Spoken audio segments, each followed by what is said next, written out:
제가 잘못했습니다.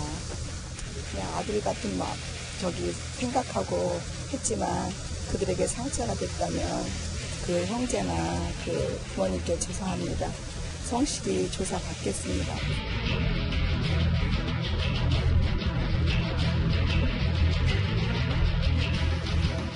물건을 집어던지면서 사람한테 직접 던진 적도 몇 번 있어요. 이렇게 관리를 못해서 썩히냐 하면서 썩은 과일을 사람한테 던지는 거예요. 그래서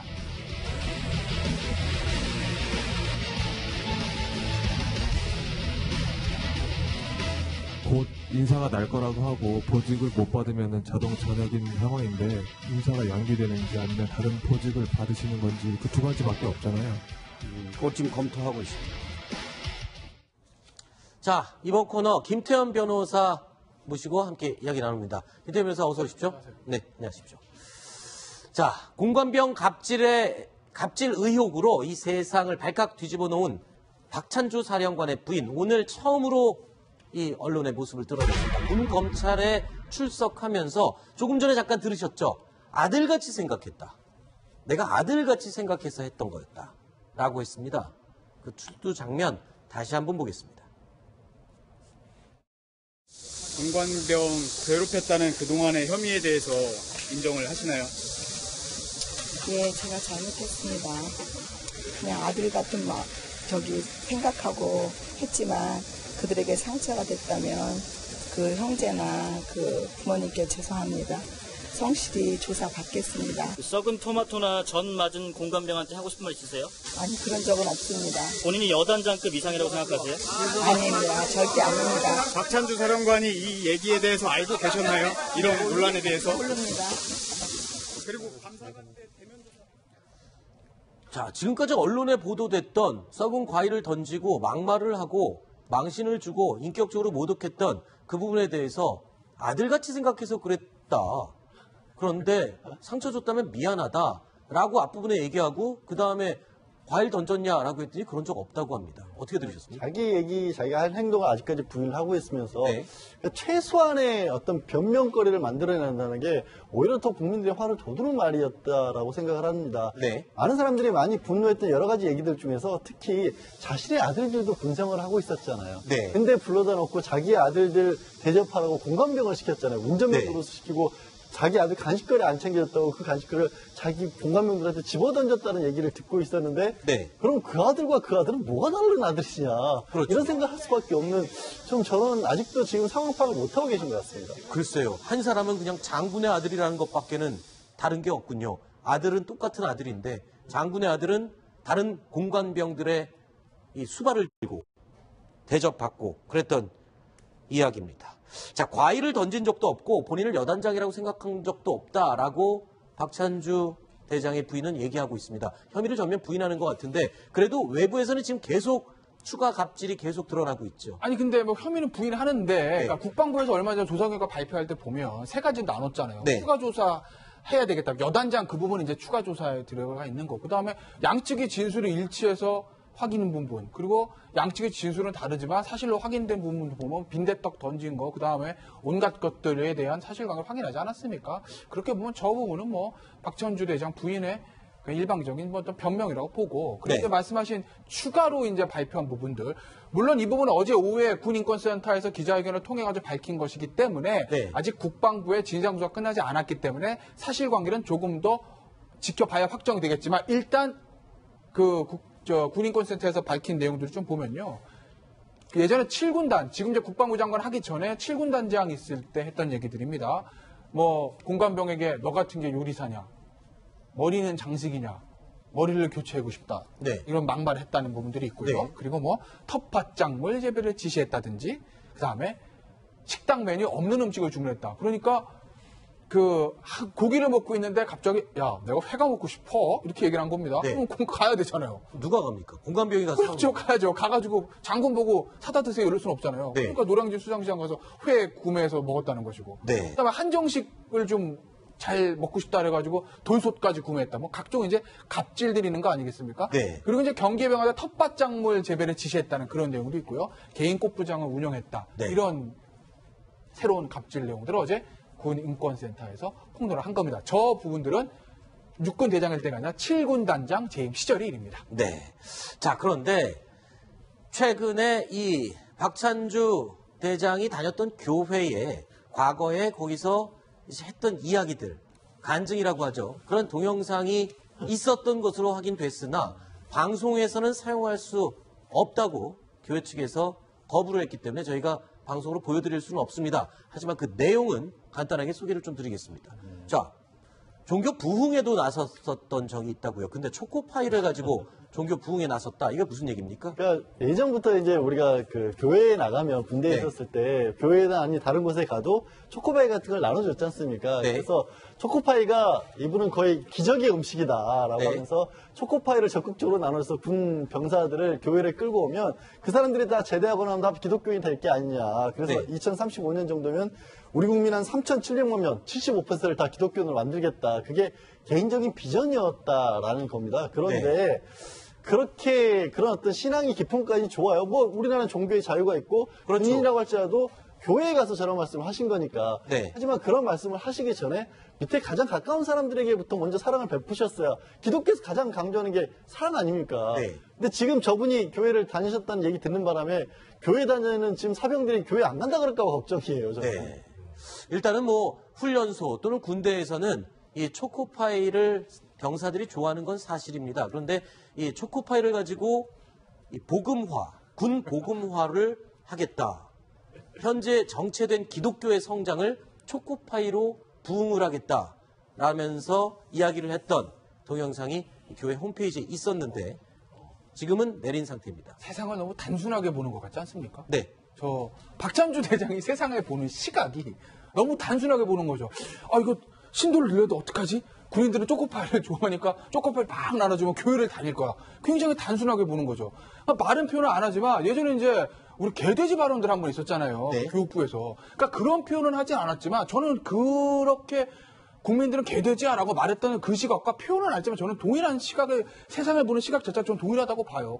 개돼지라는 표현이 어차피 뭐 국민들 아무거나 해주면 다 그냥 알아서 하기 마련이야. 뭐 이런 얘기 아니겠습니까? 네네. 똑같은 거죠. 네. 병사들 배고프잖아. 꼬꼬파이 주면 교회도 다닐 거야. 네. 뭐 이런 시각들. 네. 굉장히 시각 자체를 단순하게 보고 이 계급 사회에서 나는 장군이기 때문에 내 밑에 있는 병사들 꼬꼬파이 주면 교회도 네. 다니고 또 쪼꼬파이 2개 주면 텃밭도 알겠습니다. 갖고 이렇게 보는 것 같아서 저는 굉장히 불쾌하다. 알겠습니다. 이건 김태현 변호사의 이제 개인적인 논리로 이제 해석을 한 거고, 하지만 전혀 다른 표현입니다.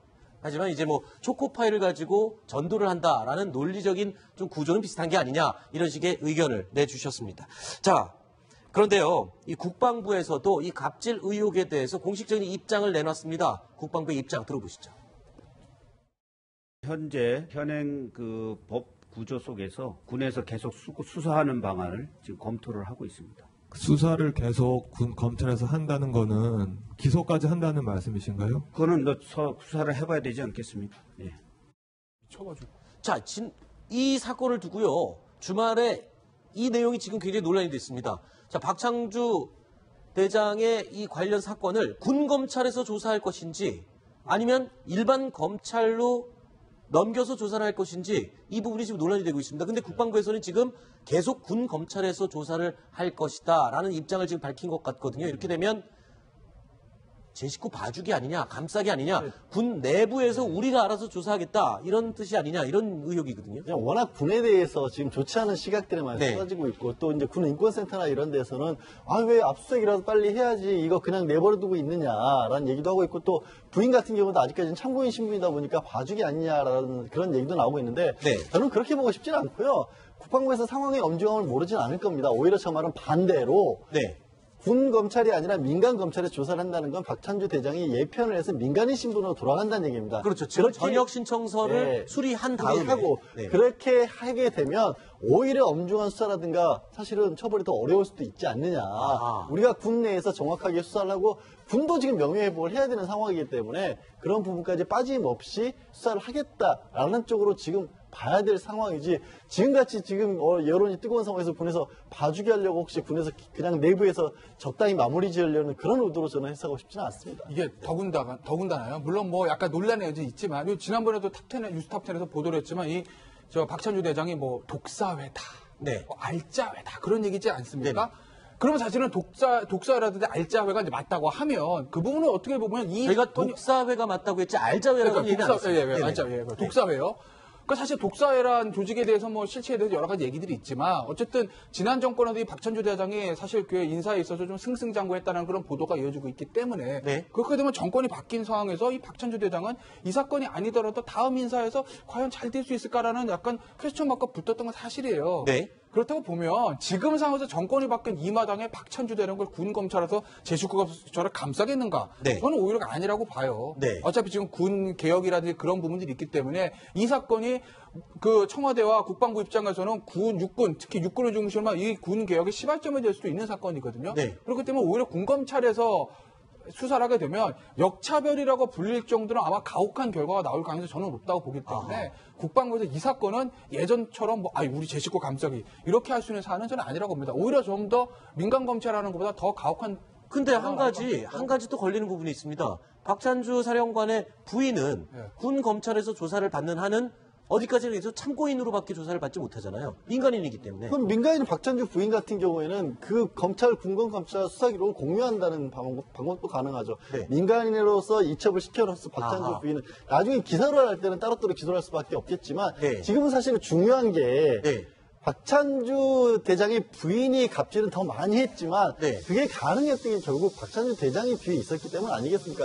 박찬주 대장 부인의 그거는 계급적인 어떤 문제는 아니기 때문에 임태현 변호사 얘기한 것처럼 박찬주 대장을 철저하게 조사를 해야 그 다음에 이제 자연히 그 공범으로서 처벌이 가능해지는 거죠. 박근혜 전 대통령이 뒤에 있기 때문에 최순실이 함부로 했듯이 똑같은 논리입니다.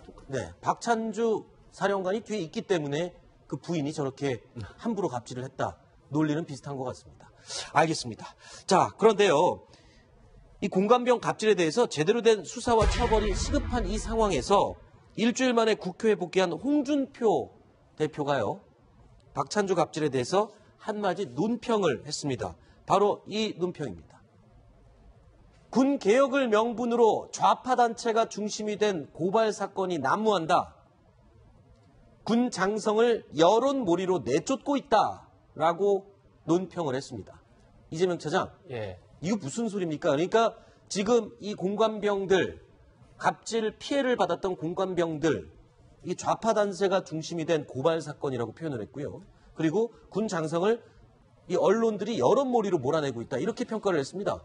저도 홍준표 대표가 왜 저렇게 표현했는지 사실은 직접 물어보지 못했지만 어쨌든 지금 굉장히 한국당의 공식 논평하고도 다른 입장이죠. 한국당에서도 공식 논평을 여러 차례 이런 갑질 반드시 청산돼야 된다 이렇게 여러 차례 밝혔었는데 홍준표 대표가 하여튼 오늘 오전 휴가에서 복귀해서 회의를 해서 일성으로 저 문제를 제기했습니다. 전 저기 배경에 그게 있는 것 같습니다. 오늘 문재인 대통령이 아주 이례적으로 저 문제를 직접 사과를 했습니다. 본인이 공식 회의에서요. 하여튼 군 통수권자로서 굉장히 죄송하게 생각한다. 얘기를 했는데 이제 아무래도 이제 한국당 입장에서는 지금 문재인 대통령이 이 사건을 계기로 해서 군 주류 교체에 나선 게 아니냐. 이 사건을 하나의 군 주류 교체 지렛대로 이용하는 게 아닌가 이런 의구심을 갖고 있는 것 같고요. 그래서 육사 출신, 그러니까 이미 해사 출신을 지금 국방부 장관을 시켰고요. 그래서 계속 군의 주류였던 육사 출신들을 배제하고 있는데 그런 연장선상에서 지금 이 문제를 다루고 있다. 이런 시각 속에서 저런 말이 나오지 않았나 이렇게 판단이 됩니다. 자, 이 박찬주 사령관 갑질 사태 때문에요. 제일 지금 곤혹스러운 사람이 아마 송영무 국방장관이 아닌가 싶습니다. 왜냐하면 이 우여곡절 끝에 청문회를 통과하기도 했고요. 이 직전에 또 무슨 일이 있었습니까? 이 사드 발사대 추가 반입 보고 누락 사건으로 군 기강회의다 라면서 청와대에서 엄중 경고를 하고 군 개혁을 추진했던 시발점이 됐던 사건이었죠. 그 직후에 국방장관이 임명돼서 군 개혁을 이뤄내겠다라고 시작하는 시점에 박찬주 사령관 일이 터져버렸거든요. 자, 결국에는 지금 소영무 국방장관 아주 난감한 상황이 됐습니다. 지금 이 상황에서 국방개혁을 어떻게 나가야 될지 오늘 또 긴급 대책회의를 열었다면서요. 그렇죠. 어쨌든 문재인 정부의 그 흐름은 명확합니다. 군 개혁. 군은 개혁 대상이고요. 지금까지 해왔던 군의 어떤 육군 중심, 육사 중심으로 이끌어져 왔던 어떤 군 구조에 문제가 있다는 건 분명하고요. 그 부분은 김관진, 한민구 라인으로 이어지는 그 어떻게 보면 MB 때부터 이명박 정부 시절부터 쭉 내려왔던 그런 어떤 기득권 세력 아니겠습니까? 그분들을 몰아내겠다는 게 명확했습니다. 그래서 정권 교체된 다음에 맨 처음에 사표를 받았던 사람이 첫 번째 그렇죠. 국무총리를 했던 국무총리 대행으로 했던 우리 황교안 그분을 먼저 사표를 받았고요. 두 번째 2호 사표를 받은 분이 바로 김관진 안보실장이었습니다. 그렇게 했고요. 그 다음에 군 내부를 한번 정리하기 위해서 했던 게 사드 추가반이 보고 누락 사건이었습니다. 자, 멀쩡히 사드를 3개를 추가로 배치를 했으면서도 그걸 군 최고 통수권자인 대통령에게 보고하지 않았다. 이건 엄청나게 충격적인 사건이라고 하면서 군 수뇌부에 대한 대대적인 물갈이 예고했었고요. 실제로 그런 임무를 띠고 임명된 사람이 송영무 국방장관이었습니다. 까마귀 날짜 배 떨어진 것처럼 아니면 울고 싶은데 뺨 때린 격으로 박찬주 갑질 논란 사건이 터져나오면서 이제는 제대로 군을 개혁할 수 있는 그런 토양이 갖춰졌다. 이렇게 보는 게 문재인 정부의 시각일 수도 있겠습니다. 알겠습니다. 자, 이 사드 추가반이 보고 누락 사건 때도요. 이 알자회와 독사파가 논란이 일었었고요. 이 알자회는 국정농단 사태 때도 언급이 됐던 그런 군내 사조직입니다. 그리고 또 송영무 국방장관 임명 후에 박찬주 사령관 갑질 논란에도 또 독사파 그리고 박지만 씨의 동기가 아니냐 이런 논란이 또 제기되고 있습니다. 군 조직 내에 존재하는 또는 존재하는 것으로 의심받는 이 사조직도 군 개혁의 대상이 분명히 돼야 된다라는 점 명심해야 될 것 같습니다. 자, 여기까지 이야기를 나누도록 하고요. 6번째 이야기 준비되어 있습니다. 오늘의 저희가 3위로 꼽은 소식입니다. 화면으로 만나보시죠.